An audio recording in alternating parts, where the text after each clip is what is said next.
আমাদের দেশে যেটা ওইটা না। আসসালামু আলাইকুম রাহমাতুল্লাহ, আসসালামু আলাইকুম রাহমাতুল্লাহ, আল্লাহুম্মা আমিন ইয়া আরহামার রাহিমিন।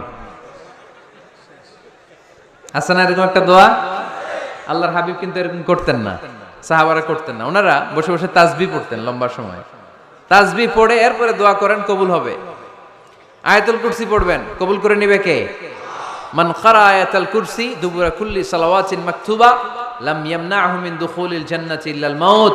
প্রত্যেক ফরজ সালাতের পরে যে একবার করে আয়াতুল কুরসি পড়ে, তার জান্নাতে ঢোকার ক্ষেত্রে আর কোনো বাধা নাই। একটা জিনিস ছাড়া, মরণ। মরে না তাই জান্নাতে যায় না, মরলেই জান্নাতি। আরো জোরে পড়েন সুবহানাল্লাহ। এরপর আল্লাহর হাবিব বললেন, বৃষ্টির নিচে দাঁড়িয়ে দোয়া করো। বৃষ্টি যখন পড়ে, বৃষ্টির নিচে দাঁড়িয়ে আপনি দোয়া করবেন, দোয়া কবুল করবে কে? আবার নামাজের মধ্যে 3 জায়গায় দোয়া কবুল হয়। নামাজের শুরুতে, সেজদায় পড়ে, সালাম ফেরানোর আগে। আমরা নামাজ শুরু করি সানা দিয়ে, তাই না? সুবহানাকাল্লাহুম্মা বিহামদিকা, এটা পড়ি না? সুন্নাহ এবং নফল নামাজে আল্লাহ রাসূল সাল্লাল্লাহু আলাইহি ওয়াসাল্লাম এই সানা ছাড়াও আরো অনেক দোয়া পড়তেন। এই যে উঠতেছে এরা, 2-4 জন ওঠা শুরু করছে। এদের কি লাগবে? স্লোগান লাগবে। স্লোগান দেন একজন।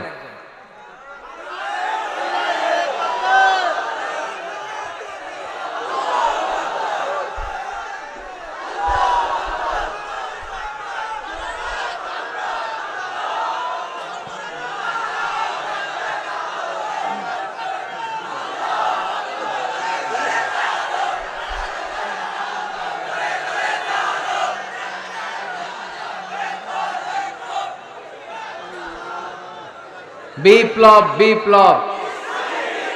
ফজরের সময় খাতার নিচে।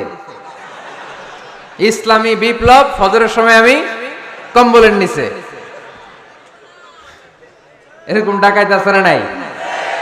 না, এরকম না। সব জায়গায় আগে থাকতে হবে, নামাজেও আগে, ময়দানেও আগে, ঠিক কি না? এরাই আসল মুসলমান।